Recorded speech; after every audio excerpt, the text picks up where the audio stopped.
কেন? ওই বাতের বাতিলে ছাড়াবো কেন? মুর্শিদাবাদ পানি কেন? কুলের সামনে ধান কেন? কুলের সামনে বালু কেন? সব জবাবতে ওই বাতের বাতিলে ছাড়াবো কেন?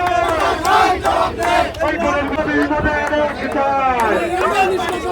এই সাধারণ এই প্রশাসন জবাব এই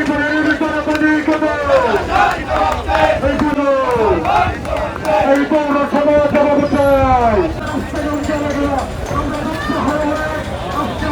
আমাদের কর্মসূচি এখানে সমাপ্তি ঘোষণা আমরা করি নাই। এলাকাবাসী ভাইয়েরা, আপনারা কেউ যাবেন না, কিন্তু রাস্তাটা ছাইড়ে দেন।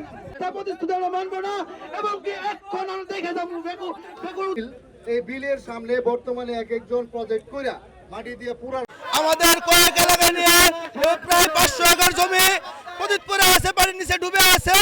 প্রায় 19 বছর ধরে এই পানি নিষ্কাশনের কোনো ব্যবস্থা হচ্ছে না। এখন আমরা রাস্তায় নামতে বাধ্য হয়েছি।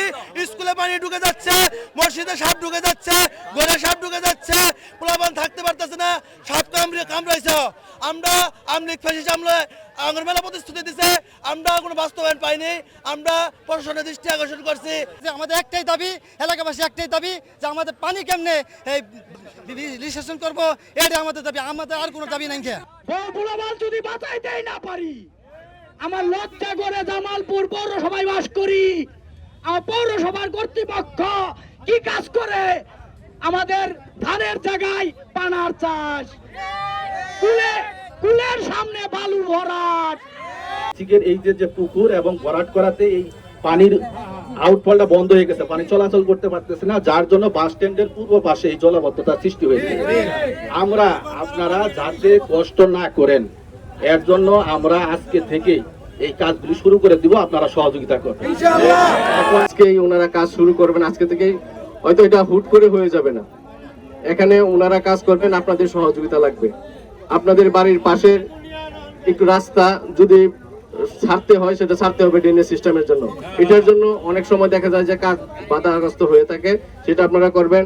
এবং রুটস অ্যান্ড হাইওয়ে অ্যাক্সেস মহোদয়ের সাথে আমার কথা হয়েছে, ওনারা ওনাদের যে 2টা পয়েন্ট আছে সেখানেও কাজ করবেন। পৌরসভার তো উনি ইঞ্জিনিয়ার মহোদয় নিজেই আসছেন, পৌর প্রশাসক মহোদয়ের সাথে আমার কথা হয়েছে, উনি বলছেন যে কাজটা দ্রুত সম্ভব ওনারা করার চেষ্টা করবেন।